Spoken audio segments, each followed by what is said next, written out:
आधुनिक भारतीय इतिहास के अंतर्गत हम लोग भारतीय स्वतंत्रता संघर्ष कर रहे थे, ठीक है, भारतीय स्वतंत्रता संघर्ष कर रहे थे, क्लियर है। अब भारतीय स्वतंत्रता संघर्ष के अंतर्गत हम लोगों ने बेसिकली 3 चरणों की बात करी थी कि हमने कहा कि इंडियन फ्रीडम स्ट्रगल जो हमारा स्टार्ट होता है वो बेसिकली हम ये मान के चलते हैं कि 1885 में कांग्रेस की स्थापना से, कांग्रेस की स्थापना का वर्ष क्या है 1885, ठीक है, कांग्रेस की स्थापना 1885 में होती है। हालांकि इसके लिए अंग्रेजों ने काफी चीजें, हम लोग मानते हैं कि कांग्रेस की स्थापना को हम लोग एक सेफ्टी वॉल्व अवधारणा भी कहते हैं, ठीक है, जो बेसिकली 1887 में हम कह सकते हैं कि कमेटी के कंपनी के रूल में जो लीकेज था उसको पॉलिटिकली ड्रेन करने के लिए या पॉलिटिकली सेव करने के लिए क्या किया गया, कांग्रेस की स्थापना एओए ह्यूम के द्वारा की गई, ठीक है। अगर हम चरणों की बात करें तो हमने बेसिकली इसमें कितने चरण देखे थे, 3 चरण देखे थे, ठीक है, 3 चरण देखे थे, जिसमें सबसे पहला था हमारा उदारवादी चरण, ठीक है, उदारवादी चरण 1885 से लेकर 1905 तक हम लोगों ने देखा। उदारवादी चरण 1905 में जब बंगाल का विभाजन लॉर्ड कर्जन के द्वारा किया गया तो वहां से हमारा शुरू होता है चरणपंथी चरण, ठीक है, चरणपंथी चरण। अब यहां से चरणपंथी चरण या इसको हम लोग क्या कहते हैं, उग्रवादी चरण बोलते हैं, ठीक है, उग्रवादी चरण बोलते हैं। ये हमारा 1905 से कब तक चलता है, 1919 तक चलता है, 1919 तक हमारा ये चरण चलता है, ठीक है। इस पेज में हमको 1905 से लेकर 1919 तक का मिलता है। यहां तक हम लोगों ने अपनी कहानी को कंप्लीट कर लिया है, ठीक है। भारतीय स्वतंत्रता संघर्ष के दोनों चरणों को हम लोग कंप्लीट कर चुके हैं, उग्रवादी चरण और हमारा चरमपंथी चरण या उदारवादी चरण, ये दोनों हम लोग कंप्लीट कर चुके हैं, ठीक है। अब 1915 में 1915 में भारतीय स्वतंत्रता संग्राम की पिक्चर में एक ग्रेट मैन का पदार्पण होता है। किनका पदार्पण होता है, महात्मा गांधी, ठीक है, महात्मा गांधी। और इसी को हम लोग कहते हैं गांधीयन एरा या हम कहते हैं गांधी युग, ठीक है, गांधी युग भी बोलते हैं। और ये हमारा स्टार्ट होता है 1919 से लेकर 1947 तक, ठीक है, 1919 से 1947। तो ये हमारा जो चरण है, ये हमारा लास्ट जो फेज है, इसको हमें आज डिस्कस करना है। तो सबसे पहले कुछ अवधारणाओं को हम लोग समझ लेते हैं, ठीक है। अब यहां से स्टार्ट होगा राष्ट्रीय आंदोलन। यहां से जितने भी आप लोग आंदोलन पढ़ेंगे वो सभी क्या कहलाएंगे, राष्ट्रीय आंदोलन कहलाएंगे, या जिनको हम कहते हैं नेशनल मूवमेंट्स, ठीक है, नेशनल मूवमेंट्स। यानी कि अब जितने भी आपके आंदोलन स्टार्ट होंगे, या हम ये कह सकते हैं कि इससे पहले, इस पर्टिकुलर फेज से पहले जितने भी आप मूवमेंट्स देखते हैं, वो मूवमेंट्स हम ये कह सकते हैं कि पर्टिकुलर प्लेस या किसी प्रांतीय या किसी प्रांत तक ही सीमित थे। जैसे कि सबसे पहले आप लोगों ने एक जो बड़ा आंदोलन देखा है, या फिर हम लोग 1857 का ही आंदोलन ले लें, तो 1857 की जो क्रांति है ये भी क्या थी, क्या ये नेशन वाइड थी? 1857 की जो क्रांति थी, क्या ये नेशन वाइड थी? अब देखो राष्ट्रीय, अच्छा इससे पहले एक कांसेप्ट हम लोग समझ लेते हैं। यहां पर एक जैसे आपका वर्ड मिलता है हमको राष्ट्रीय, राष्ट्र से वर्ड निकलता है, राष्ट्रीय से वर्ड निकलता है राष्ट्र, ठीक है, राष्ट्र। तो सबसे पहले अगर हम कहें कि 1857 में क्या राष्ट्र की अवधारणा उपलब्ध थी, ठीक है, तो राष्ट्र की अवधारणा नहीं थी। अगर हम राष्ट्र कहें कि राष्ट्र होता क्या है, तो राष्ट्र की क्या परिभाषाएं आप लोग दे सकते हैं? अगर हम ये कहें कि राष्ट्र क्या होता है, राष्ट्र की क्या परिभाषा हो सकती है, राष्ट्र किसको कहेंगे? वेरी गुड, ठीक है, एक पॉइंट क्या आ गया कि क्या होना चाहिए, संप्रभुता होनी चाहिए और अखंडता। लोकतंत्र हो या ना हो, ये तो आप इसमें नहीं कह सकते हैं कि लोकतंत्र को, तो उसकी राजनीतिक व्यवस्था पर डिपेंड करता है, क्लियर है।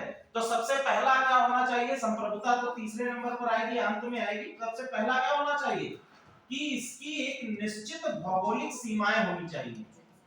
क्या होना चाहिए, इसकी एक निश्चित भौगोलिक सीमाएं भी होनी चाहिए। भौगोलिक सीमाएं हैं निश्चित, कि पता है आपको कि यहां तक, यहां से यहां तक सीमा है, ठीक है।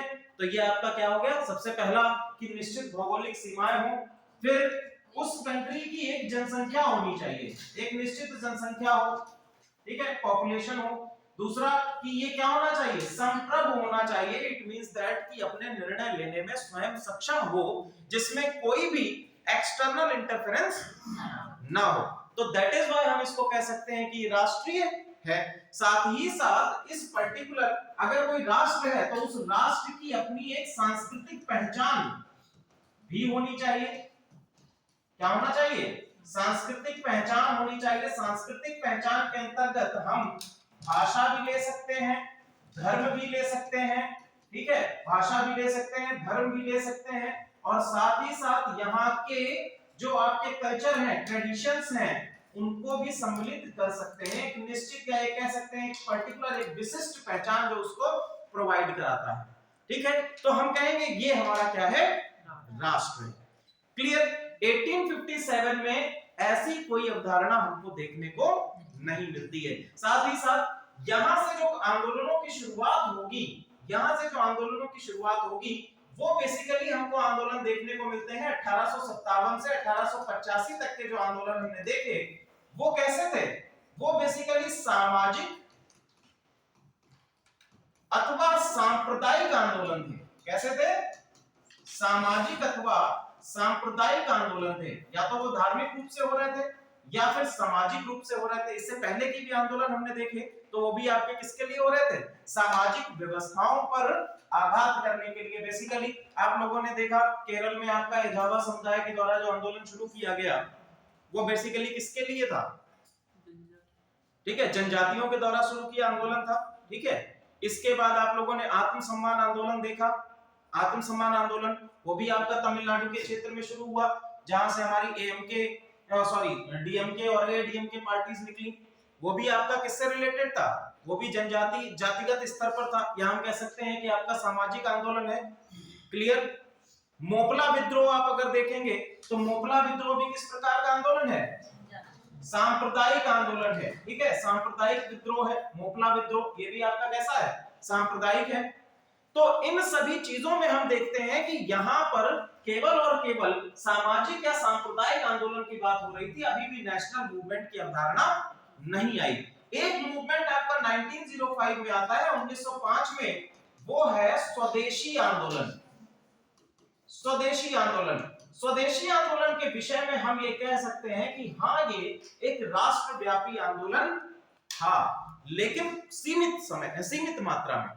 पूर्णतः राष्ट्रव्यापी तो ये भी नहीं था, ठीक है। कांग्रेस के बीच में हम देख रहे थे कि नरमपंथी और चरमपंथी दोनों कह रहे थे, चरमपंथी कह रहे थे कि ये आंदोलन कैसा होना चाहिए, राष्ट्रव्यापी होना चाहिए, नेशनल होना चाहिए, जबकि नरमपंथी कह रहे थे ये तो बंगाल का ही मैटर है।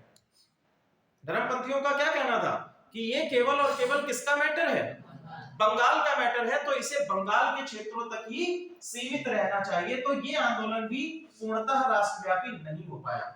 क्लियर। और अंततः 1908 तक आते आते स्वदेशी आंदोलन भी समाप्त हो गया। 1911 में जब बंगाल का विभाजन रद्द हुआ तो बंगाल के विभाजन के साथ ये आंदोलन भी खत्म हो चुका है, ठीक है। अब हम लोग बात करते हैं जहां पर हम लोगों ने क्लास को छोड़ा था। क्लास को हम लोगों ने कहां पर छोड़ा था, 1919 का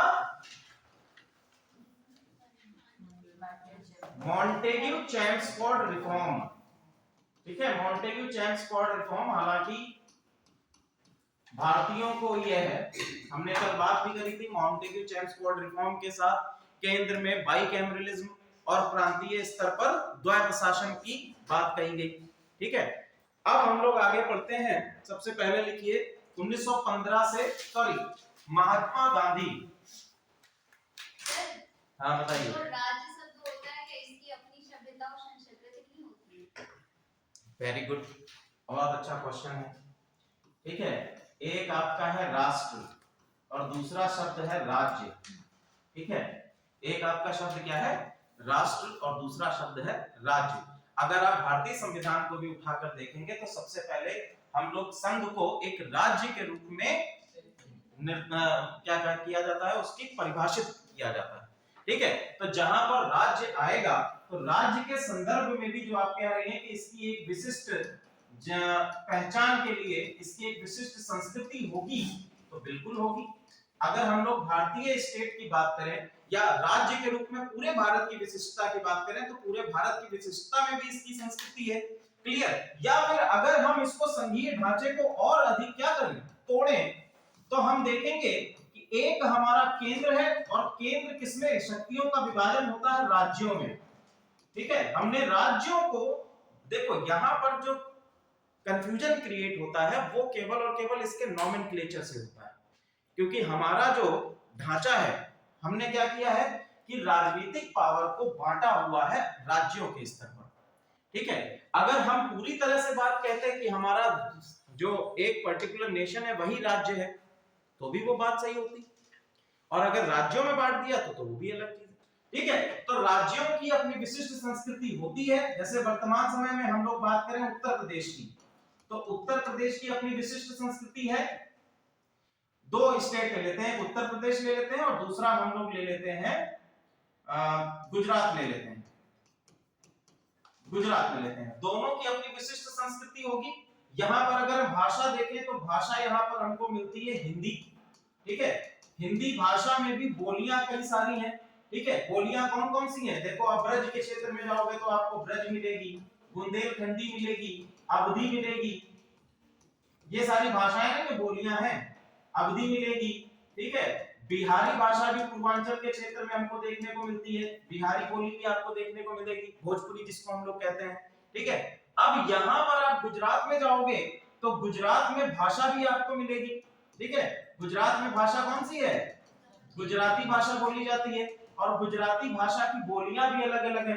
गुजराती भाषा की बोलियां आपको मिलती है काठियावाड़ी, काठियावाड़ी, अहमदाबादी, जो अहमदाबाद के क्षेत्रों में बोली जाती है, अहमदाबादी। ठीक है, कच्छ के क्षेत्रों में बोली जाने वाली अलग अलग बोलियां जो है गुजराती के ही डायलेक्ट्स हैं ये। ठीक है, गुजराती के क्या होंगे, डायलेक्ट्स होंगे। दूसरी चीज अगर हम बात करें, अगर हम बात करें पहनावे की, तो पहनावा यहाँ पर उत्तर प्रदेश में हमको डिफरेंस देखने को मिलेगा और गुजरात में हमको डिफरेंस देखने को मिलेगा। खाने की बात करें तो भोजन भी अलग अलग आपको मिलेगा। तो यही तो ट्रेडिशन, यही तो कल्चर जो इसको परिभाषित करते हैं, इसकी विशिष्टता को दर्शाते हैं। ठीक है, चलिए सर, तो राष्ट्र और राज्य में डिफरेंट क्या है? राष्ट्र और राज्य में परिभाषा के तौर पर कोई डिफरेंस नहीं है। ठीक है, अगर आप कॉन्स्टिट्यूशन में देखेंगे तो कॉन्स्टिट्यूशन में हमारे नेशन को राज्य के तौर पर परिभाषित कर दिया गया है। ठीक है, लेकिन जब शक्ति के विकेंद्रीकरण की बात करेंगे, शक्ति के विकेंद्रीकरण में केंद्र की शक्तियों को राज्य के रूप में बांटा गया। ठीक है, अब देखो, आप अगर ये भारत है मान लीजिए,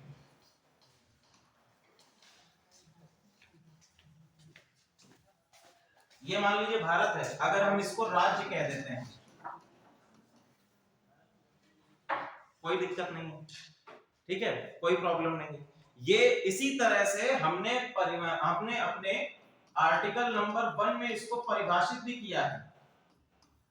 आर्टिकल नंबर 1 जो इंडियन कॉन्स्टिट्यूशन का है उसको हमने राज्य के तौर पर ही परिभाषित किया हुआ है। क्या परिभाषा, आर्टिकल नंबर 1 क्या कहता है? ठीक है, अब देखिए, अब जब हम बात करते हैं शक्ति के विकेंद्रीकरण की, डिसेंट्रलाइजेशन जब करेंगे, ठीक है, डिसेंट्रलाइजेशन करेंगे तो इस पूरे को हमने क्या मान लिया, ये पूरा एक संघ है। संघ किसका? राज्यों का संघ। ठीक है, किसका संघ? राज्यों का संघ। क्लियर? अब यहां पर एक राज्य आपका जम्मू कश्मीर हो गया, ठीक है, एक राज्य आपका जम्मू कश्मीर हो गया, एक आपका गुजरात हो गया, एक आपका महाराष्ट्र हो गया, उत्तर प्रदेश हो गया, ये अलग अलग क्या बन गए? राज्य बन गए। क्लियर है? अब देखो, जब राष्ट्र की भावना का उद्भव हुआ था 1789 से पहले, जब फ्रांस में राष्ट्रवाद की भावना आई थी, तो तब राष्ट्र क्या कहा गया। अब देखो, जब आप फ्रांस के तौर में जाएंगे तो वहां पर क्या आपके अलग अलग राज्य थे? वहां पर क्या था? अलग अलग फ्रांस मान लीजिए पूरा देश है, यहाँ पर अलग अलग प्रांत तो थे, लेकिन जैसा स्ट्रक्चर हमको वर्तमान समय में राज्यों का दिखाई देता है वो क्या उपलब्ध था? नहीं था। क्लियर है? तो राज्य और राष्ट्र ये दोनों ही वर्डिक्शन सेम हैं, ठीक है। बस ये है कि जब हम शक्ति के विकेंद्रीकरण की बात करेंगे तो वहां पर राज्यों का संघवाद के तौर पर आ जाएगा, जिसको हम लोग फेडरलिज्म कहते हैं, या फिर जब आप फ्यूडलिज्म को पढ़ेंगे तो उसमें सामंतवाद के अंतर्गत आप देखेंगे राज्यों की अलग परिभाषा निकल के आएगी, ठीक है। लेकिन वो केवल और केवल शक्ति के विकेंद्रीकरण में आएगी। क्लियर? आपको किसी उससे नामित तो करना ही है। क्लियर है? चलिए। राज्य के मुख्य तत्वों में संप्रभुता को रख सकते हैं।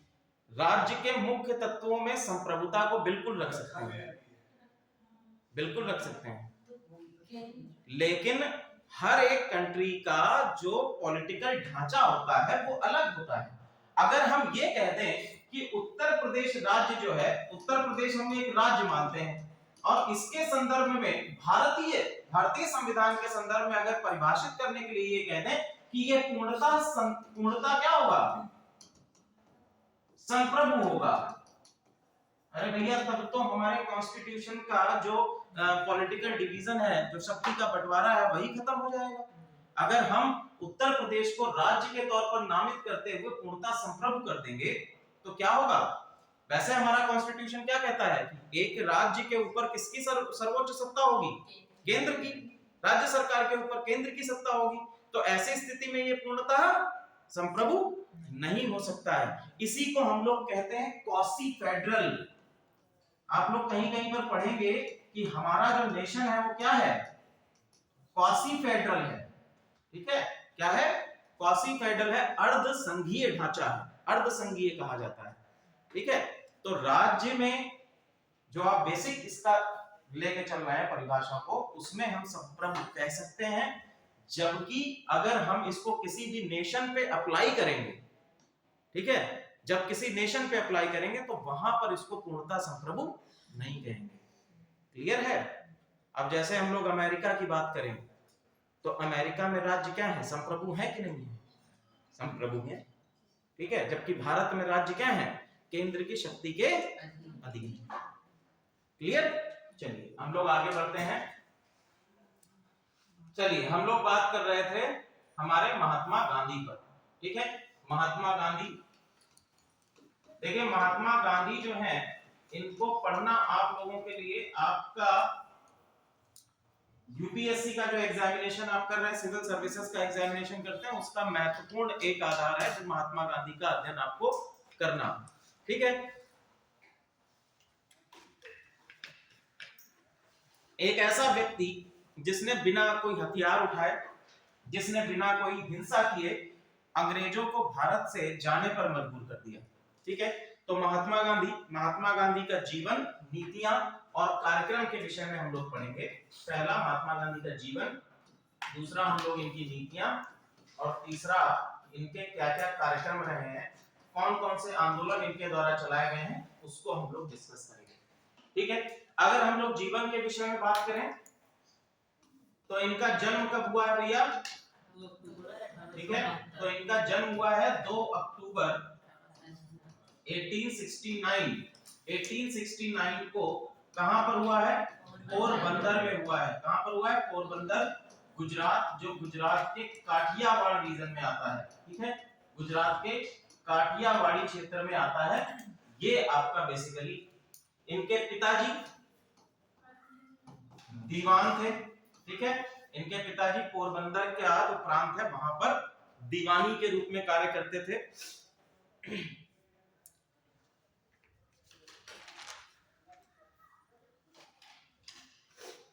चलिए, दीवानी के रूप में कार्य करते थे। वकालत इन्होंने कहां से करी है?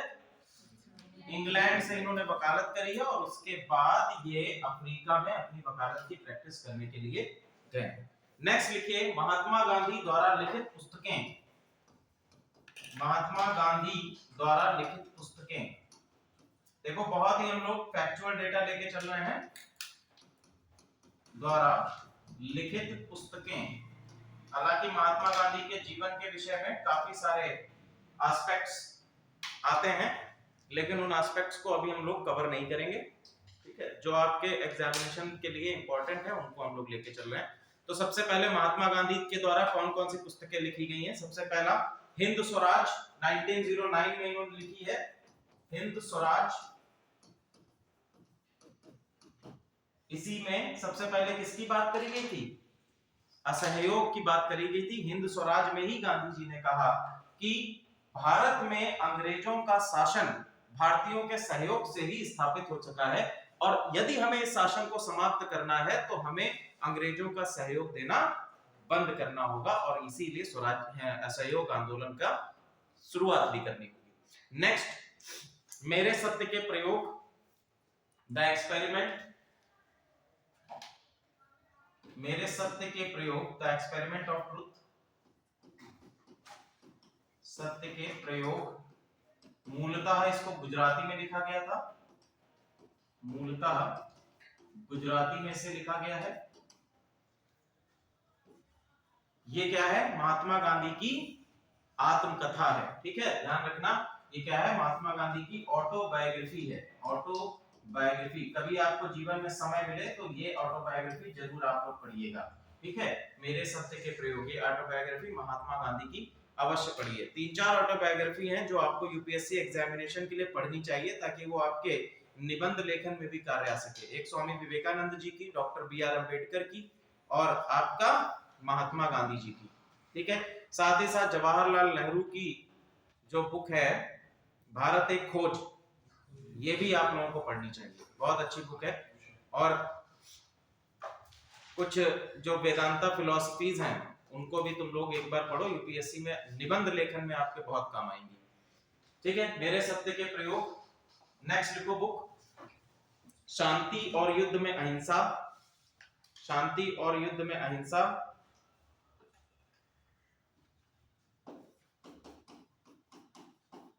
शांति और युद्ध में अहिंसा, सत्याग्रह, सर्वोदय, सत्याग्रह, सर्वोदय, नैतिक धर्म,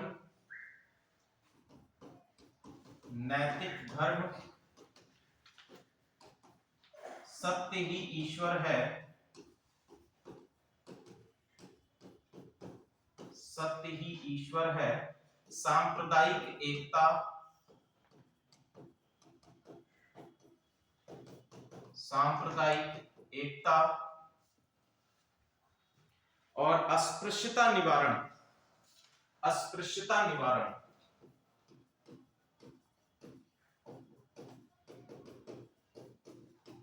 ये किताबें किनके द्वारा लिखी गई हैं?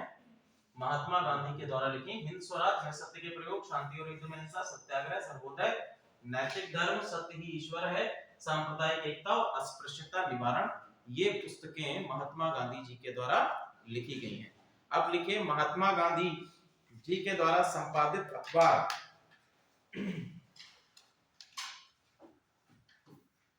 अखबार, ये पुस्तकें हैं और ये संपादित अखबार हैं। कौन कौन से अखबार इनके द्वारा संपादित किए गए हैं? पहला है आपका the Indian opinion, the Indian opinion. ये भैया कहां शुरू किया गया था?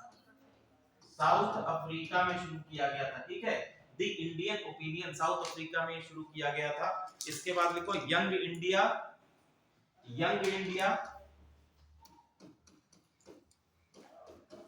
Young India. ठीक है, यंग इंडिया और न्यू इंडिया में कंफ्यूज मत होइएगा, एक आपका न्यू इंडिया भी है। न्यू इंडिया किसके द्वारा शुरू किया गया था? Very good. ठीक है, किसके द्वारा है? एनी बेसेंट के द्वारा इसको शुरू किया गया था न्यू इंडिया को। और यंग इंडिया किसके द्वारा है? महात्मा गांधी के द्वारा। ठीक है, इसके बाद एक पत्रिका है इनकी हरिजन। ठीक है, हरिजन, हरिजन, नवजीवन, नवजीवन, नवजीवन है। फिर है आपकी हरिजन सेवक, हरिजन सेवक और हरिजन बंधु, हरिजन सेवक और हरिजन बंधु, ये इनकी प्रमुख पुस्तकें हैं। हरिजन सेवक, हरिजन बंधु। ठीक है, यहां तक सारी चीजें क्लियर हैं। आगे बढ़े हम लोग। अगला लिखिए गांधी जी के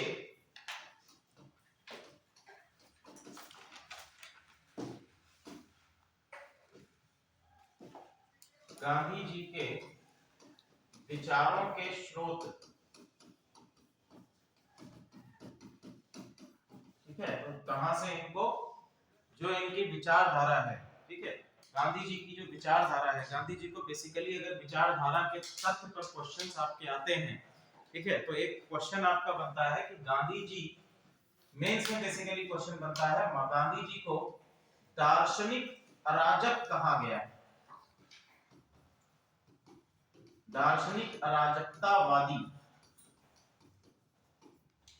दार्शनिक अराजकतावादी गांधी जी को कहा जाता है, ठीक है, तो इस पर आपका क्वेश्चन बनता है कि महात्मा गांधी को दार्शनिक अराजकतावादी क्यों कहा गया है, ठीक है, दार्शनिक अराजकतावादी क्यों कहा गया, इसको हम लोग अभी देखते हैं कि क्यों इनको कहा जाता है, अराजकतावादी क्या होता है और अराजकतावाद क्या है, इसको भी हम लोग समझते हैं, ये मेंस का क्वेश्चन आपका बेसिकली बनता है, ठीक है। तो भारतीय स्रोतों, गांधी जी के जो विचारों के स्रोत हैं उसमें सबसे महत्वपूर्ण आता है, पहला आपका है गीता, ठीक है, श्रीमद् भगवत गीता, ये सबसे पहला स्रोत है। दूसरा है आपका उपनिषद, ठीक है, उपनिषद। अब गीता से गीता से गांधी जी को क्या क्या सिद्धांत मिलते हैं, ठीक है, तो गांधी जी कहते हैं कि गीता मेरी आध्यात्मिक विचारधारा का स्रोत है, गीता क्या है, इनकी आध्यात्मिक विचारधारा का स्रोत है,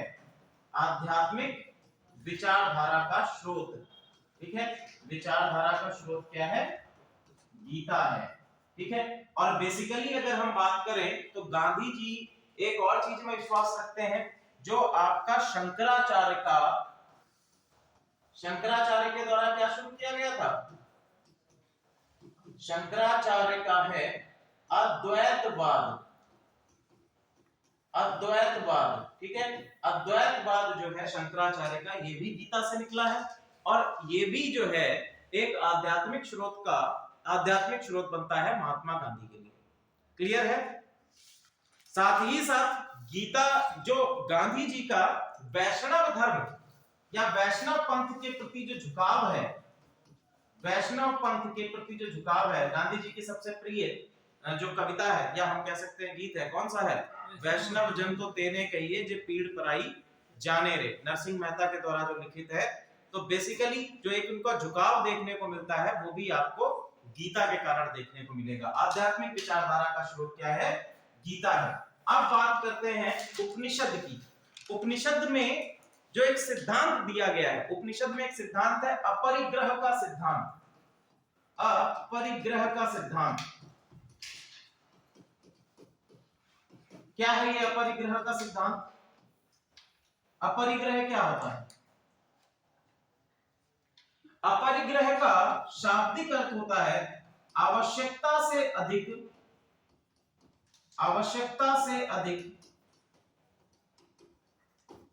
धन संचय ना करना। ये कौन सिखाता है? उपनिषद में ये सिद्धांत दिया गया है, आवश्यकता से अधिक धन संचय न करना, ठीक है। तो गांधी जी के अनुसार भारत में जो गरीबी है उसका कारण बेसिकली कौन है? जो अमीर पीपल्स हैं, ठीक है। यदि आपके पास धन है और आप किसी व्यक्ति को, आपके घर के सामने कोई व्यक्ति भूखा है, तो यह आपकी ड्यूटी है कि उस व्यक्ति को भोजन उपलब्ध कराएं, क्योंकि आपको ईश्वर ने क्या दिया है? धन दिया है। साथ ही साथ आप जब देखेंगे महात्मा गांधी जब निकलते हैं भारत की जर्नी पर और अपने कपड़ों का भी त्याग कर देते हैं, तो वही क्या कहलाया? वही आपका क्या है? अपरिग्रह का सिद्धांत है कि हमारी आवश्यकता से अधिक हमारे पास धन ना हो। और ये सिद्धांत आपको दो और जगहों पर मिलेगा। ये सिद्धांत आपको कहां पर मिलेगा? एक बौद्ध धर्म की शिक्षाओं में और दूसरा आपका जैन धर्म की शिक्षाओं में। दोनों जगह पर ही आपको अपरिग्रह का सिद्धांत मिलेगा। क्लियर है? नेक्स्ट हम लोग आगे बात करते हैं। अगला लिखिए sermon on the mount. Sermon on the mount,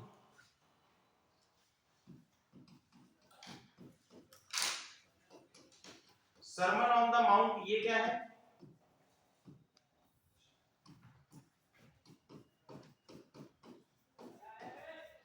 Isa Masih की शिक्षाएं।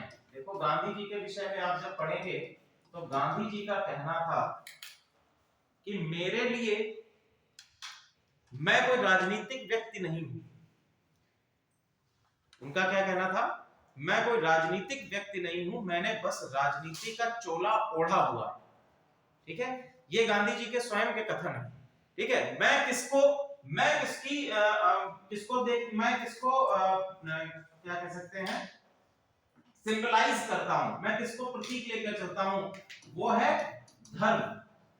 ठीक है, धर्म ही, और उनके अनुसार, गांधी जी के अनुसार अगर हम देखें तो गांधी जी ने धर्म को ही राजनीति कहा और राजनीति को ही धर्म कहा, कि दोनों एक दूसरे के संपूरक है, दोनों एक दूसरे से क्या हैं, जुड़े हुए हैं। और उन्होंने कहा कि मैं एक धर्म से जुड़ा हुआ हूं, मैं राजनीति से नहीं, बस मैंने राजनीति का चोला ओढ़ा हुआ है, पहना हुआ है।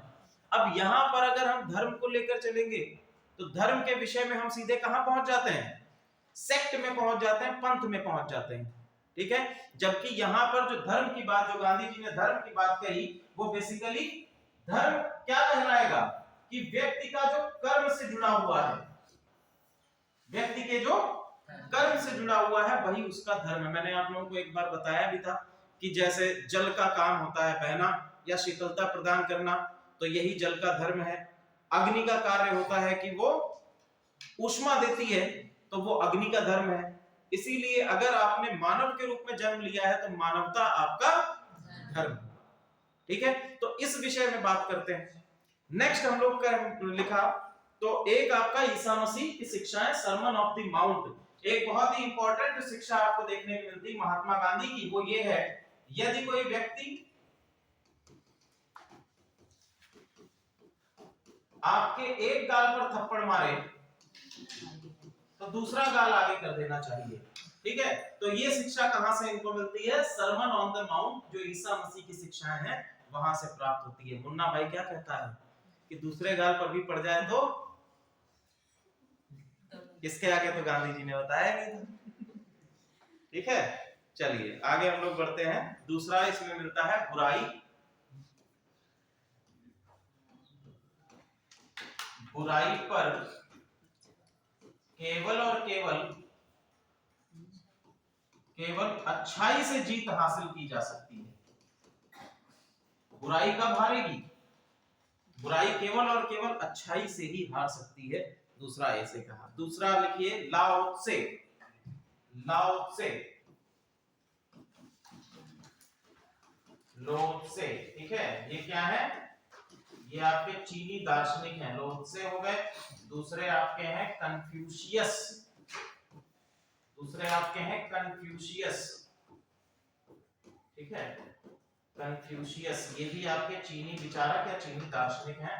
इन दोनों के विचारों से भी गांधी जी काफी प्रभावित थे। कन्फ्यूशियस, जो वर्तमान समय में हम लोग चाइना में कन्फ्यूशियस वाद देखते हैं, जो कि बौद्ध धर्म और कन्फ्यूशियनिज्म का मिला जुला रूप है। ठीक है, कन्फ्यूशियस एक पर्टिकुलर रिलीजन के रूप में डेवलप हो चुका है। देखो किस तरह से एक विचारधारा ने, आप जब चाइना में कन्फ्यूशियस वाद को पढ़ेंगे तो वहां पर आप देखेंगे कि कन्फ्यूशियस एक विचारक था, एक दार्शनिक था, और उसके विचारधारा ने किस तरह से एक धर्म का रूप ले लिया। उसकी विचारधारा के साथ में जब कर्मकांड जुड़ने लगे तो उसने पूरे ही चाइना में एक धर्म का रूप ले लिया। इस जर्नी को जो आप पढ़ेंगे वर्ल्ड हिस्ट्री में, तो आप देखेंगे किस तरह से धर्म का जन्म होता है, किस तरह से रिलीजियस जो आपके सेक्ट्स हैं उनका जन्म होता है। कई सारे देशों में ये चीज आप देखेंगे। जैसे एक विचारधारा मूसा की आई। मूसा के विषय में आप लोगों ने पढ़ा, यहूदी धर्म। ठीक है, यहूदी धर्म का विचारक ही तो था मूसा। ठीक है, तो मूसा की जब विचारधारा आई तो मूसा की विचारधारा धीरे धीरे कर्म कांडों से जोड़ते जोड़ते एक यहूदी धर्म संप्रदाय बन गया। उसी संप्रदाय में जब ईसा मसीह जन्म लिए तो उनकी विचारधारा ने जन्म लिया, और फिर वो विचारधारा से क्या बना? ईसाईयत बन गई। हिंदू धर्म में जब एक विचारक आया गौतम बुद्ध, तो गौतम बुद्ध ने अपने विचारों को बताया, अपनी शिक्षाओं को बताया, और धीरे धीरे उसने क्या ले लिया? बौद्ध धर्म का रूप ले लिया। कभी भगवान बुद्ध ने ये कहा था कि ये मेरा बौद्ध धर्म है। उन्होंने केवल और केवल क्या कहा कि ये मेरी शिक्षाएं हैं और इन शिक्षाओं पर चलकर आप मेरे पीछे पीछे आ जाइए। लेकिन धीरे धीरे क्या हुआ कि उसने एक धर्म का रूप ले लिया और बौद्ध धर्म के रूप में विकसित हो गया। साथ ही साथ आप जब हिंदुइज्म में जाएंगे तो वहां पर आप देखेंगे कि वही धर्म, या हम कह सकते हैं वही बौद्ध, विष्णु के दशावतारों में सम्मिलित हो गए। इसी तरह से जब हम लोग बात करते हैं इस्लाम की, तो इस्लाम में भी एक विचारक ही तो है, ठीक है, विचारक के रूप में आए और धीरे धीरे इस्लाम डेवलप हुआ। तो विचारधारा किस तरह से धर्म का रूप ले लेती है जब उसमें कर्मकांड जुड़ जाते हैं, ये आप लोग जब विकास पढ़ेंगे, धर्म का विकास या सेक्स का, पंथों का विकास पढ़ेंगे, वहां पर आपको समझ में आएगा। क्लियर है? खैर चलो हम लोग वापस से गांधी जी पर आते हैं। ठीक है, लाओ त्से से जो शिक्षा इन्होंने सीखी है वो है दृढ़ रहने की शिक्षा। दृढ़ रहने की शिक्षा, ठीक है, कि हम जो भी कार्य करें उसमें क्या रहें, दृढ़ रहें। और सत्याग्रह के लिए सबसे अधिक क्या आवश्यक है, दृढ़ रहना। ठीक है, सत्याग्रह के लिए सबसे ज्यादा आवश्यक क्या था, दृढ़ रहना। कि कितनी भी लाठी पड़े, कितना भी आपको भगाया जाए, कितना भी कहा जाए, आप अपनी उस पे दृढ़ रहिए। यदि आप भूख हड़ताल कर रहे हैं तो कितना भी शरीर कृशकाय हो जाए, लेकिन हमें दृढ़ रहना है। दूसरा चीज, कन्फ्यूशियस का कहना है दूसरों से वह व्यवहार ना करो, दूसरों से वह व्यवहार ना करो जो आपको स्वयं के लिए पसंद नहीं, या स्वयं आप अपने साथ वैसा व्यवहार ना चाहते हो। ठीक है, ये कन्फ्यूशियस। फिर आप लिखिए श्यामलाल भट्ट। श्यामलाल भट्ट, ये आपके कवि हैं, गुजराती कवि। और नरसिंह मेहता, और है नरसिंह मेहता, ये भी आपके गुजराती कवि हैं, नरसिंह मेहता। ठीक है, वहां की लोकल भाषाओं में इन्होंने कई सारे गीत लिखे हैं। ठीक है, एक और दार्शनिक है आपके बोरो। बोरो का नाम लिखिए, बोरो। और बोरो की बुक का नाम लिखिए on the beauty of the civil disobedience. Thoreau, Thoreau plus नहीं है, on the duty of civil disobedience. Civil disobedience, ये भी हम लोग आगे देखेंगे कि किस तरह से गांधी जी ने सिविल डिसोबीडियंस का प्रयोग किया है। ठीक है, तो सिविल डिसोबीडियंस की जो अवधारणा इनको प्राप्त होती है वो यहां से प्राप्त होती है, बोरो से। ठीक है, और इससे कई सारी चीजें इसमें प्राप्त हुई। सबसे पहला काम गांधी जी ने, सबसे पहला चीज गांधी जी ने बताई इसी बुक से निकालकर, कि उन्होंने कहा कि सबसे अच्छी सरकार कौन सी है, सबसे अच्छी सरकार क्या है, सबसे अच्छी सरकार वह है जिसका कार्यकाल सबसे कम हो, जिसका कार्यकाल क्या हो, सबसे कम हो। ठीक है, आज भी जो आपका सिविल सर्विसेज है गांधीयन विचारधारा को फॉलो करती हैं, इसीलिए एक डीएम या फिर आपका जो सिविल सर्वेंट होता है वो सबसे कम कार्यकाल के लिए किसी स्थान पर रुकता है, उसको परमानेंट कहीं पर नहीं लगाया जाता। 1 से 1.5 साल 2 साल तक ही उसको अपॉइंट किया जाता है एक डिस्ट्रिक्ट में, उसके बाद अगले डिस्ट्रिक्ट में चला जाता है। क्लियर? तो सबसे अच्छी सरकार जिसका कार्यकाल सबसे कम हो। दूसरा जो बात आई सविनय अवज्ञा की, सविनय अवज्ञा की, वो भी कहां से निकल के आएगी, वो भी आपकी यहीं से निकल के आएगी, सिविल डिसोबीडियंस, जो sorry on the duty of civil disobedience से निकल के आएगी। Next, Ruskin. रस्किन विचारक है, रस्किन, और इनकी किताब का नाम लिखिए अनटू दिस लॉस। हाँ, unto this loss.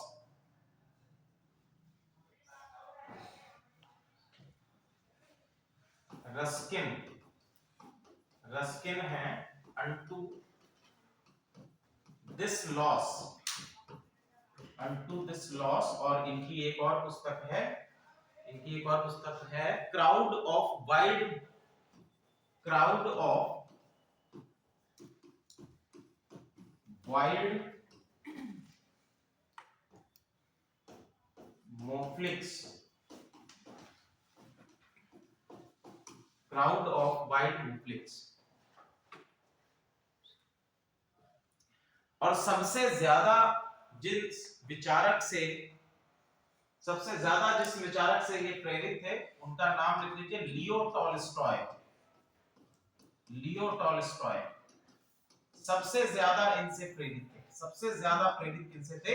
Leo Tolstoy से सबसे ज्यादा प्रेरित थे महात्मा गांधी। ठीक है, इसका उदाहरण भी आप लोग देखेंगे कि लियो टॉलस्टॉय का उदाहरण भी आप लोग देखेंगे किस तरह से प्रेरित थे। जब 1910 में अफ्रीका में इनके द्वारा क्या स्थापित किया गया, एक फॉर्म स्थापित किया गया और उसका नाम भी इन्होंने इन्हीं के नाम पर दिया है, टॉलस्टॉय फॉर्म, टॉलस्टॉय फार्म। ठीक है, तो वहां के जो मजदूर थे बेसिकली उनको संरक्षित करने के लिए एक फार्म बनाया गया था जहां पर ये लोग रह सकते थे, उनको सेवाएं प्रदान की जाती थी। ठीक है, तो टॉलस्टॉय फार्म स्थापित किया गया। टॉलस्टॉय की 3 किताबें हैं, उनका नाम भी लिख लीजिए, संक्षिप्त सुसमाचार, संक्षिप्त सुसमाचार, सुसमाचार, फिर आता है क्या करें, व्हाट टू डू, क्या करें, और ईश्वर का राज तुम्हारे भीतर है, the God resides within you, ईश्वर का राज तुम्हारे भीतर है।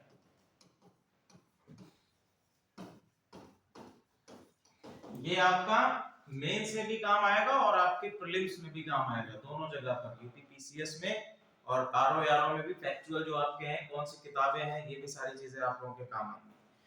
नेक्स्ट लिखिए। हाँ, अब हम लोग सबसे पहले जो बात हम लोगों ने करी थी कि गांधी जी को क्या कहा जाता है, दार्शनिक अराजकतावादी कहा जाता है, अराजकतावादी कहा जाता है। ठीक है, सबसे पहले तो हम लोग बात करते हैं कि अराजकतावादी क्या होता है या अराजकता क्या होती है, बताइए।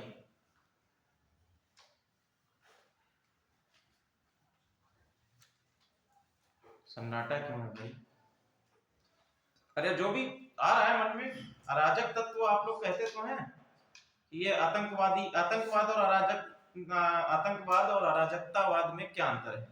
चलो उस पे बाद में आते हैं, पहले केवल अराजकता पर ही रहते हैं, ये तो कंफ्यूजन क्रिएट होगा। अराजकता क्या है सर? अराजकता का मतलब ये हो सकता है कि जो समाज में जो प्रचलित परंपराएं हैं या जो समाज इसमें चल रहा है उसमें जो सामाजिक इतर तत्व आ जाते हैं जो समाज को एक दूसरी दिशा प्रदान करते हैं, विकल्प रास्ता ले जाते हैं, तो वही अराजकता। ठीक है, तो बेसिकली बात आपने बिल्कुल सही, लेकिन अंत में जो एक चीज जोड़ दी कि समाज को गलत रास्ता प्रोवाइड कराते हैं। ठीक है, वो गलत रास्ता नहीं कह सकते हैं, तो बेसिकली हम कहें समाज में जो एक अलगाव क्रिएट करते हैं, ये डिफरेंट जो आपने कहा कि जो वर्तमान समय से या हम पूरा प्राचीन समय से जो धारणाएं या जो परंपराएं चली आ रही हैं उनसे इतर कार्य करें, और वो भी किस एक्सट्रीमिस्ट लेवल पे, किसमें एक्सट्रीमिस्ट के तौर पर, उसको हम लोग क्या कहते हैं, अराजकतावादी। अब इसमें एक शब्द और जुड़ा है कि दार्शनिक अराजकतावादी।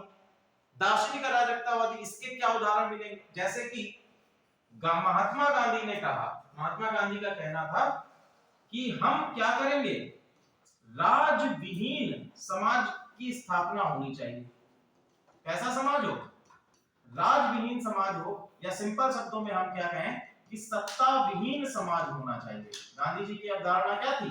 गांधी जी को आप पढ़ेंगे तो उन्होंने कहा कि भारत जब आजाद होगा तो भारत में सत्ता विहीन या एक राजविहीन समाज की स्थापना की जानी चाहिए। ठीक है, उन्होंने ये भी कहा कि जो आपकी इंडियन नेशनल कांग्रेस है, इंडियन नेशनल कांग्रेस को भारत की आजादी के बाद क्या कर देना चाहिए, भारत की आजादी के बाद इसको विलय कर देना चाहिए, इसका क्या कर देना चाहिए, समाप्त कर देना चाहिए, इसको डिफ्यूज कर देना चाहिए, इसका विलय कर देना चाहिए।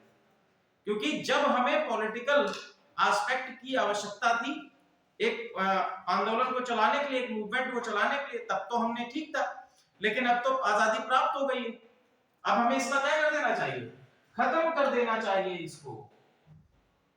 राजनीति की अवहेलना वो पहले से करते थे। उन्होंने कहा था कि मैंने राजनीतिक चोला केवल ओढ़ा हुआ है, पहना हुआ है, मैं कोई राजनीतिक व्यक्ति नहीं हूं। और यही बनाता है इनको दार्शनिक अराजकतावादी, ठीक है, एक्सट्रीमिस्ट बनाता है। किस प्रकार से एक्सट्रीमिस्ट बनाता है, ठीक है, उन्होंने कहा कि अपने हक के लिए या अपने जो आप कार्य कर रहे हो उस पर एक्सट्रीम लेवल तक जाओ, सामने वाले को नुकसान पहुंचाए बिना, आपको कितना भी दर्द सहना पड़े। पीड़ा किसको देनी है? स्वयं को पीड़ा देनी है। ये उन्होंने नहीं कहा, देखो बात जब भी आती है तो उन्होंने कहा अहिंसा का मार्ग अपनाइए, अहिंसा का मार्ग अपनाइए। क्या कहा? अहिंसा का मार्ग अपनाइए। लेकिन कभी कभी कुछ दार्शनिक ऐसा करते हैं कि खुद को पीड़ा देना भी तो क्या है, एक प्रकार की हिंसा है। आप यदि भूखे रह रहे हैं तो खुद को पीड़ा दे रहे हैं ना, खुद भी क्या है, हिंसक है, वो भी तो एक प्रकार की हिंसा हुई। अब जैसे जैन धर्म की बात की जाती है तो जैन धर्म में जो अहिंसा का तत्व आता है वो एक्सट्रीम लेवल पर जाता है। इवन जो जैन धर्म के लोग हैं वो खेती भी इसलिए नहीं करते हैं क्योंकि जब खेतों की जुताई की जाएगी तो उससे जो कीड़े मकोड़े हैं उनका क्या हो जाएगा, जो आपके क्या कहते हैं उसको, केचुआ वगैरह, ये आपके क्या होंगे, मर जाएंगे। तो भी एक प्रकार की हिंसा होगी। जहां पर वो खाने के लिए बैठते हैं उसको पहले साफ कर लेते हैं, उसको पहले पोंछते हैं कि वहां पर चींटी भी ना उनसे बैठने से मर जाए। तो ये एक्सट्रीमिस्ट लेवल पर जाते हैं और इसी को हम लोग कहते हैं दार्शनिक अराजकतावाद, ठीक है, जो गांधी जी के चरित्र में हमको दिखाई देता है। आगे हम लोग बढ़ते हैं। लियो टॉलस्टॉय हो गया। एक और क्वेश्चन पूछा जाएगा, लिखिए गांधी जी के दर्शन का मूल आधार, गांधी जी के दर्शन का मूल आधार, दर्शन का मूल आधार, ये भी आपसे क्वेश्चन पूछा जा चुका है। गांधी जी के दर्शन का मूल आधार क्या है? तो मूल आधार क्या है गांधी जी के दर्शन का? सत्य और अहिंसा, ठीक है, ये आपके क्या है, गांधी जी के दर्शन का मूल आधार है, ठीक है, सत्य और अहिंसा ये गांधी जी के दर्शन का मूल आधार बनेगा। नेक्स्ट आप लोग आएंगे, हम लोग सीधे चलते हैं आपको लेकर कहां, दक्षिण अफ्रीका, ठीक है। गांधी जी अब अपनी पढ़ाई कंप्लीट कर चुके हैं। पढ़ाई कंप्लीट करने के बाद अपना दार्शनिक जो चीजें हैं उनको भी शुरुआत करने वाले हैं। तो सीधे हम लोग चलेंगे दक्षिण अफ्रीका। दक्षिण अफ्रीका में एक व्यक्ति है दादा अब्दुल्ला, ठीक है, दादा अब्दुल्ला। इनका केस लड़ने के लिए गांधी जी कहां जाते हैं? दक्षिण अफ्रीका जाते हैं, ठीक है। और दक्षिण अफ्रीका पहुंचने पर जो इनके साथ सबसे पहली घटना होती है वो कौन सी घटना है, ठीक है, तो एक स्टेशन पड़ता है, एक स्टेशन पड़ता है, कौन सा स्टेशन है? सेंट पीटर्सबर्ग, ठीक है, सेंट पीटर्सबर्ग। ये वही स्टेशन है जहां पर एक बार गांधी जी को ट्रेन से धक्के देकर उतारा गया था और आज उसी प्लेटफॉर्म पर, उसी स्टेशन पर, उसी जगह पर इनके प्रतिमा का अनावरण किया गया, ठीक है। तो ये आप देखिए कि समय किस प्रकार से बदलता है, चेंज होता है, केवल व्यक्ति की विचारधाराओं से प्रभावित, ठीक है। एक समय जब उनको उतारा गया, एक समय जब उनकी प्रतिमा का अनावरण किया गया सेंट पीटर्सबर्ग। और केवल ये भेदभाव क्यों? नस्लीय स्तर पर, ठीक है। हमने ये आपको कई बार बताया है कि जो आपके ब्रिटिशर्स हैं वो अपने आप को नस्लीय रूप से क्या सुप्रीम मानते हैं और जितने भी आपके ब्लैक पीपल्स थे उन सभी को नीची जाति का मानते हैं या नीची नस्ल का मानते हैं, ठीक है। चलिए अब हम लोग बात करते हैं दक्षिण अफ्रीका में क्या स्थितियां हैं। तो लिखिए दक्षिण अफ्रीका में भारतीय वर्ग, दक्षिण अफ्रीका में भारतीय वर्ग जो है ये 3 भागों में डिवाइड था, ठीक है। जो भारतीय हैं वो 3 भागों में डिवाइड थे। पहला आपके हैं दक्षिण भारत। पहले क्या थे? दक्षिण भारत। दक्षिण भारत से कई लोग जो हैं ये अब दक्षिण अफ्रीका गए थे, तो दक्षिण भारत से आए गन्ने के खेतों में काम करने वाले लोग, ठीक है, गन्ने के खेतों में काम करने के लिए ब्रिटिशर्स के द्वारा इनको लाया गया था, काम करने वाले लोग, ठीक है, पहले ये। दूसरे आपके आते हैं मैमन मुस्लिम, मुस्लिमों की एक समुदाय है मैमन मुस्लिम, ये भी आपके जैसे समुदाय है मुस्लिमों का। रोहिंग्या जो कहां पर है, रोहिंग्या कहां से बिलोंग करते हैं, कहां से, सऊदी अरब से। अरे भैया इतना बड़ा रोहिंग्या इशू चल गया, सीएए भी आने वाला है, हाँ म्यांमार से सीएए भी आने वाला है, ठीक है। आपको रोहिंग्या नहीं पता कहां से है रोहिंग्या, म्यांमार से, ठीक है, म्यांमार से। मैमन मुस्लिम ये भी आपका एक समुदाय है। और दूसरे आपके हैं गिरमिटिया मजदूर या अनुबंधित मजदूर आप इनको कह लीजिए, जो कि बेसिकली ब्रिटिशर्स के साथ में अनुबंध रूप से अनुबंधित होकर आते थे गिरमिटिया के तौर पर। गिरमिटिया पता है, नहीं पता है? इसमें वो तो मतलब मजदूरों को पैसे दे दिया जाता था, पैसे के रूप में, चलिए अब देखो क्या होता था। गिरमिटिया मजदूर के अंतर्गत बेसिकली एक परमिट होता था, ठीक है, परमिट होता था जिसको कहा जाता था गिरमिट, ठीक है, एक परमिट बनाया जाता था, परमिट को कहा जाता था गिरमिट। और इस गिरमिट को जारी किया जाता था किसी एक पर्टिकुलर चिट्ठू के लिए। जैसे चिट्ठू है, इसको ब्रिटिशर्स कहते थे हम तुमको 10 रुपया देंगे, कितना रुपए देंगे, 10 रुपए, और 10 रुपए देकर तुम्हारे परिवार वालों को दे देंगे और तुम हमारे साथ चलो, ठीक है। और हमारे साथ कहां चलो, हमारे साथ चलो दक्षिण अफ्रीका, हमारे साथ चलो वेस्ट इंडीज, वहां चल के जो आपके वेस्ट इंडीज ले जाते थे, दक्षिण अफ्रीका ले जाते थे, न्यूजीलैंड हो गया, ऑस्ट्रेलिया, मतलब कई सारी जगहों पर, जहां पर ऑस्ट्रेलिया न्यूजीलैंड तो बहुत कम जाते थे, basically south Africa West Indies में सर्वाधिक आपको मिलेंगे, ठीक है। मॉरिशस भी इनका जाना होता था। तो अब ये गिरमिट चला तो गया, इसको ये रुपए भी मिल गया, लेकिन वहां पर इसको काम करने के लिए किसी भी प्रकार की दैनिक मजदूरी नहीं दी जाती थी, केवल इसको क्या करना होता था, वहां पर कार्य करना होता था एक बंधुआ मजदूर की तरह। इसीलिए इनको धीरे धीरे क्या कहा जाने लगा, गिरमिटिया मजदूर कहा जाने लगा, ठीक है। और ये बेचारे वहां से वापस भी नहीं आ पाते थे। क्यों नहीं आ पाते थे? क्योंकि इनके पास पैसा ही नहीं हो पाता था कि वहां से वापस भारत लौट सकें, ठीक है। इसीलिए कई सारे गिरमिटिया मजदूर आज भी आपको साउथ अफ्रीका और आपको जो आपका साउथ अमेरिका है वहां के क्षेत्रों में भारतीय जो पॉपुलेशन देखने को मिलती है वो बेसिकली गिरमिटिया मजदूर के तौर पर गए लोग ही रहते हैं, ठीक है। तो 3 वर्गों में भारतीय दक्षिण अमेरिका में भारतीय वर्ग विभाजित था, जिसमें आपका दक्षिण भारत के लोग मैमन मुस्लिम और अनुबंधित मजदूर सम्मिलित हैं, ठीक है। इन्हीं लोगों के लिए गांधी जी ने जो है कई प्रकार के आंदोलन चलाए। अब क्यों चलाए? तो सबसे पहला कारण क्या था? सबसे पहला कारण ये था कि इनको अपने साथ एक रजिस्ट्रेशन या पंजीकरण, इनको क्या कर दिया गया था, अपने साथ क्या लेकर घूमना होता था, एक पंजीकरण प्रपत्र लेकर घूमना पड़ता था, ठीक है। पंजीकरण प्रपत्र लेकर घूमना पड़ता था जिसमें कि इनके फिंगरप्रिंट्स भी रहते थे, फिंगरप्रिंट्स भी रहते थे। ये इनको अपने साथ में लेकर घूमना क्या था, अनिवार्य था। यदि आप बिना इसकी जगह पर कहीं जाते तो आपको सजा मिलती। दूसरा क्या कर दिया गया था, इनको मत देने का अधिकार नहीं था। मत देने का अधिकार क्या था, ये भी इनको प्राप्त नहीं था। साथ ही साथ इनको 9 बजे के बाद निकलना क्या था, मना था, प्रतिबंधित था। 9 बजे के बाद आप बाहर नहीं घूम सकते हैं, 9 बजे के बाद आप बाहर नहीं निकल सकते हैं। इस प्रकार के प्रतिबंध इन पर लगाए गए, ठीक है।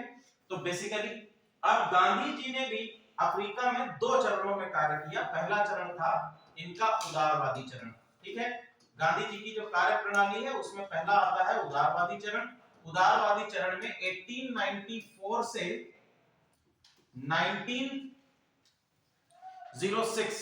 1906 तक, ठीक है, 1906 तक ये क्या कहलाता है, गांधी जी का अफ्रीका में उदारवादी चरण, ठीक है।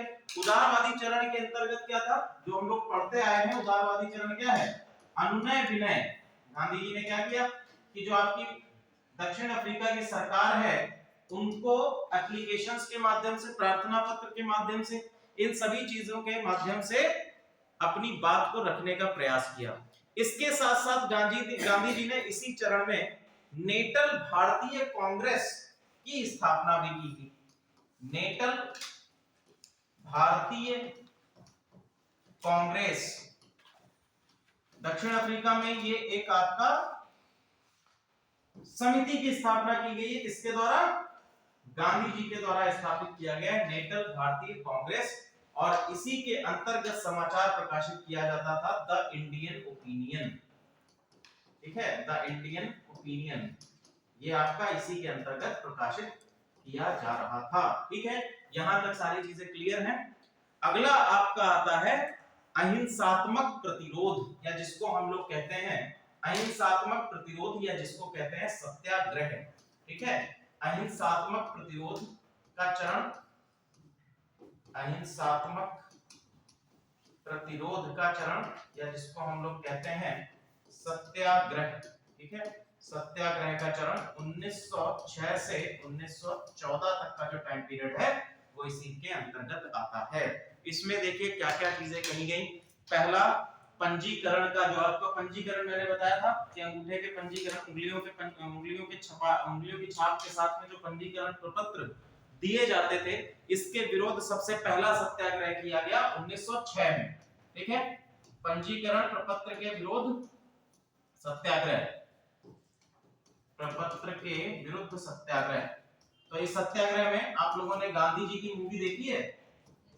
ठीक है, गांधी जी की मूवी में दक्षिण अफ्रीका का जो पार्ट आपने देखा होगा, तो वहां पर पूरे जनसमूह के सामने जितने भी भारतीय लोग हैं वे सभी अपने प्रपत्र को क्या कर देते हैं? जला देते हैं। ठीक है, तो सबसे पहला काम गांधी जी ने कहा कि कुछ नहीं करना है, आप क्या करिए, अपने अपने प्रपत्रों को जला दीजिए। जो भी कानून आप लोगों के लिए बनाए गए हैं उन कानूनों का अहिंसात्मक रूप से आपको क्या करना है? उल्लंघन करना है। ठीक है, और तब तक अपनी बात पर अडिग रहना है, दृढ़ रहना है, जब तक कि वो कानून पूर्ण रूप से भंग ना कर दिया जाए। ठीक है, तो पहला पंजीकरण प्रपत्र के विरुद्ध सत्याग्रह चलाया गया। दूसरा लगाया जाता था, एक आता है पोल टैक्स।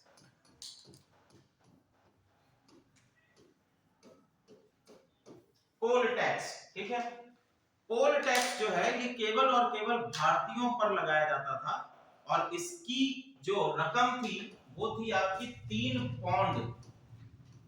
भारतीयों को ये रकम 3 पौंड की रकम क्या करनी होती थी? अदा करनी होती थी।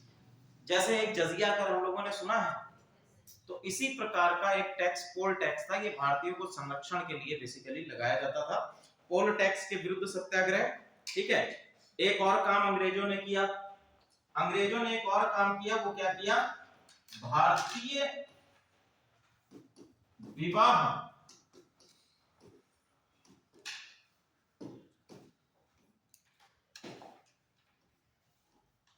भारतीय विवाह को गैर कानूनी घोषित कर दिया गया।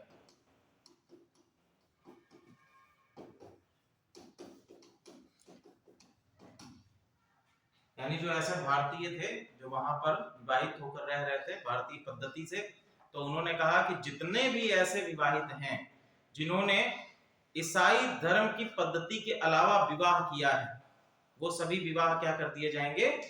गैर कानूनी घोषित किए जाएंगे। यानी आपने अगर हिंदू पद्धति से विवाह किया है तो भी गैर कानूनी है, बौद्ध पद्धति से विवाह किया है तो भी गैर कानूनी है, पारसी पद्धति से विवाह किया है, पारसी समुदाय भी वहां पर था। ठीक है, अफ्रीका में पारसी समुदाय भी था, तो पारसी समुदाय से विवाह किया है आपने तो भी गैर कानूनी, मुस्लिम समुदाय से अगर विवाह किया है आपने तो भी वो गैर कानूनी माना जाएगा। ठीक है, यानी कि क्रिश्चियन पद्धति से यदि आपने विवाह किया है तभी वो कानूनी माना जाएगा। तो इस पर भी सत्याग्रह आपको देखने को मिलेगा। ठीक है, अंत में ये सारी चीजें सरकार के द्वारा 1914 में ये सभी चीजें खत्म कर दी जाती हैं। सबसे पहला पंजीकरण प्रपत्र के विरुद्ध जो सत्याग्रह हो रहा था, तो पंजीकरण प्रपत्र का कानून जो है 1914 में आपके खत्म हो जाता है। पोल टैक्स भी आपका खत्म कर दिया जाता है, और भारतीय विवाह जो पद्धति है उसको भी गैर कानूनी जो घोषित किया गया था ये भी सरकार खत्म कर देती है। तो गांधी जी को 1914 में एक बहुत बड़ी जीत अपने सत्याग्रह के माध्यम से प्राप्त हुई, ठीक है। और इसके बाद जनवरी 1915 में गांधी जी कहां आ जाते हैं? जनवरी 1915 में गांधी जी आ जाते हैं भारत में। और जिस दिन ये भारत लौटे उसको हम लोग किस दिवस के रूप में मनाते हैं? भारतीय प्रवासी दिवस के रूप में मनाते हैं, या प्रवासी भारतीय दिवस के रूप में, एनआरआई डे के रूप में मनाते हैं, प्रवासी भारतीय दिवस के रूप में मनाते हैं, ठीक है। हाँ, 9 जनवरी, ठीक है। इसको हम लोग प्रवासी भारतीय दिवस के रूप में मनाते हैं। क्लियर है? चलिए आगे हम लोग बढ़ते हैं। अब जैसे ही आपके यहाँ पर गया है, काफी पहले से ही जीत हासिल करके आए थे, और भारत में भी इसी प्रकार के सत्याग्रह का प्रयोग गांधी जी के द्वारा किया जाना था, ठीक है। चलो सबसे पहला सत्याग्रह आप लोग डालते हैं। कौन सा सत्याग्रह सबसे पहला है? चंपारण। चंपारण का नील सत्याग्रह, ठीक है। चंपारण का नील सत्याग्रह कब हुआ है? 1917 में, ठीक है। गांधी जी जैसे भारत में आए और उसके बाद इन्होंने ये महसूस किया कि मुझे भारतीय जनता के साथ में जुड़ने के लिए भारत का क्या करना चाहिए? भ्रमण करना चाहिए। और भ्रमण करने के लिए, राजनीति से जुड़ने से पहले वो भ्रमण करने के लिए निकले, ठीक है। उनका ये भी मानना था कि जो वर्तमान समय में होम रूल लीग चल रही है इसको नहीं होना चाहिए, जो कांग्रेस चल रही है इसे भी नहीं होना चाहिए, ठीक है।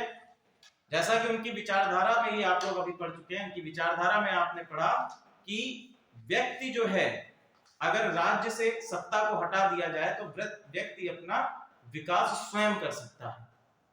ये गांधी जी का मानना था, ठीक है। और that is why Gandhi ji चाहते थे कि किसी भी पॉलिटिकल इंस्टीट्यूट या पॉलिटिकल पार्टी को एक कमान नहीं मिलनी चाहिए, ठीक है। चलिए, चंपारण का नील सत्याग्रह आता है 1970 में, ठीक है। 1917 में क्या इसमें है? इसको लिखिए, प्रथम चंपारण का सत्याग्रह है, इसको कहा जाता है प्रथम सविनय अवज्ञा। प्रथम सविनय अवज्ञा, इसको हम लोग क्या कहते हैं? प्रथम सविनय अवज्ञा भी कहा जाता है। अब देखो यहां पर चल क्या रहा था चंपारण में। तो चंपारण में बेसिकली क्या था? अभी तक चंपारण में नील की खेती की जा रही थी, और यहाँ पर एक प्रणाली थी तिनकठिया प्रणाली, ठीक है। तिनकठिया प्रणाली, इसको आप लोग पहले से ही जानते हो क्या है ये, ठीक है। इसमें कहा गया कि किसानों को 3/20 भाग पर नील की खेती करनी है। नील की क्या करनी है? खेती करनी है। अभी तक तो सारा सिनेरियो सही चल रहा था, ठीक है। तिनकठिया प्रणाली भी ठीक चल रही थी, किसान इससे भी खुश थे, किसानों की आय भी हो रही थी, कुछ नहीं थोड़ा बहुत जो है मिल रहा था। अचानक से यूरोप में क्या होता है? एक रासायनिक डाई की खोज कर ली जाती है। रासायनिक डाई, या फिर हम कह सकते हैं इसको कृत्रिम नील। कृत्रिम नील, अभी हम लोग जो कपड़ों में नील लगाते हैं तो वो कृत्रिम रूप से ही तो बनाई जाती है। जो उजाला आता है तो उजाला वो क्या है? एक रासायनिक डाई ही तो है, कृत्रिम रूप से। तो भैया ये यूरोप में खोज कर ली गई। अब क्या हुआ? नील की खेती जो किसान कर रहे थे उनका कोई खरीदार ही नहीं। क्या हुआ? साहूकारों के द्वारा नील की खरीद क्या कर दी गई? बिल्कुल बंद कर दी गई। लेकिन अंग्रेज क्या कह रहे थे? खेती आप अभी भी करते रहो, तिनकठिया प्रणाली ऐसे ही चलती रहेगी एज इट इज। साहूकार का क्या कर रहे थे? साहूकार क्या कर रहे थे? मनमाने ढंग पर, या हम कह सकते हैं मनमाने दामों पर किसानों को बाधित कर रहे थे, या किसानों से कह रहे थे कि मनमाने दामों पर आप उनको क्या करिए? बेच दीजिए। और नील इतना ज्यादा हो चुका था बिहार के क्षेत्रों में, चंपारण के क्षेत्रों में, कि किसान वहां के काफी परेशान थे इन सब चीजों से। अंततः राजकुमार शुक्ला, एक व्यक्ति आते हैं राजकुमार शुक्ला चंपारण से, इन्होंने गांधी जी को बुलाया, बोले आओ इस चंपारण के क्षेत्र में और यहाँ के किसानों की ये प्रॉब्लम है। गांधी जी पहुंचे और गांधी जी के साथ में राजेंद्र प्रसाद, जेबी कृपलानी और कई सारे जो कांग्रेस के लीडर्स थे उस समय के, ये सभी वहां पर पहुंचकर सत्याग्रह पर बैठ गए, ठीक है। इन्होंने कहा, इनकी मांगे क्या थी? मांगे सबसे पहले ये थी कि तिनकठिया प्रणाली को आप क्या कर दीजिए? बंद कर दीजिए। दूसरा इन्होंने कहा कि जो साहूकारों के द्वारा अवैध वसूली की गई है, अवैध वसूली का मतलब क्या है कि मनमाने दामों पर जो आपके द्वारा नील खरीदी गई है, ठीक है, उसका 25% और हमको क्या होना चाहिए, अवैध वसूली का 25% और क्या होना चाहिए, दिया जाना चाहिए। सारे किसान जो है सत्याग्रह पर बैठ गए, तीन कटिया प्रणाली को पूर्णतः बंद कर दिया गया किसानों के द्वारा, ठीक है। एक लंबे समय तक सत्याग्रह चलता रहा और अंततः ब्रिटिश सरकार को इसके सामने घुटने टेकने पड़े। ब्रिटिश सरकार भी समझ नहीं पा रही थी ये क्या हो रहा है। अभी तक जो आप लोग देख रहे थे वो पत्थर उठा लेते थे, डंडा उठा लेते थे, बंदूक उठा लेते थे। जो ब्रिटिश सरकार ने अब तक आंदोलन का जो स्वरूप देखा था वो हिंसात्मक था, और यहां तो हिंसा कर ही नहीं रहे हैं।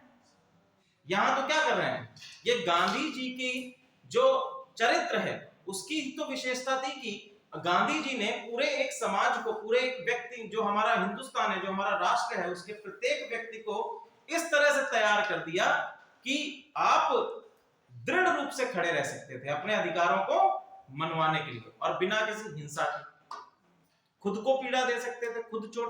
ब्रिटिश एक डंडा मारते थे, गांधी जी ने कह रखा था एक डाले तो फिर जो है पीठ एक बार और आगे कर देना, दूसरा भी खा लेना, ठीक है। चलिए आगे नेक्स्ट आपका आता है अहमदाबाद मील हड़ताल। अहमदाबाद मील हड़ताल, इसको लिखिए प्रथम भूख हड़ताल, ठीक है, गांधी जी के द्वारा की गई है पहली भूख हड़ताल थी, 1918 में किया गया था।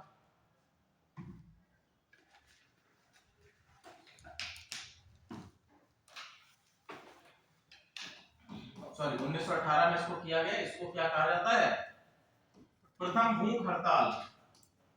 प्रथम भूख हड़ताल, तो गांधी जी जो है, पता चला गांधी जी को क्या हुआ था यहाँ पर, तो अहमदाबाद के जो मील वर्कर्स थे उनको दिया जाना था प्लेग बोनस। इनको क्या दिया जाना था, वेरी नाइस, इसको पीछे से सब रुको,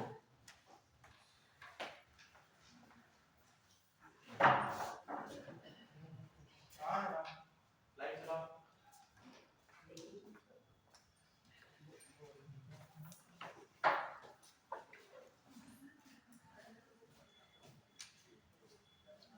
हाँ, तो क्या हुआ था, अहमदाबाद मील वर्कर्स को क्या, हाँ, प्लेग बोनस दिया जाना था, ठीक है। अब प्लेग बोनस जो दिया जाना था, फैक्ट्री के मालिक थे उनका कहना था कि हम प्लेग बोनस के तौर पर कितना देंगे, 20%, 20%, जबकि जो आपके मील वर्कर्स हैं वो डिमांड कर रहे थे 50%, ठीक है। और यहाँ पर इनके द्वारा हड़ताल कर दी। गांधी जी पहुंचे इस सिनेरियो में, गांधी जी बोले ऐसा करो ना 20 ना 50, 35 पर डन करते हैं, ठीक है। और मील वर्कर्स से कहा कि आप कितना मांगो, 35% मांगो, और 35% मांग के क्या कर दो, भूख हड़ताल कर दो, ठीक है। तो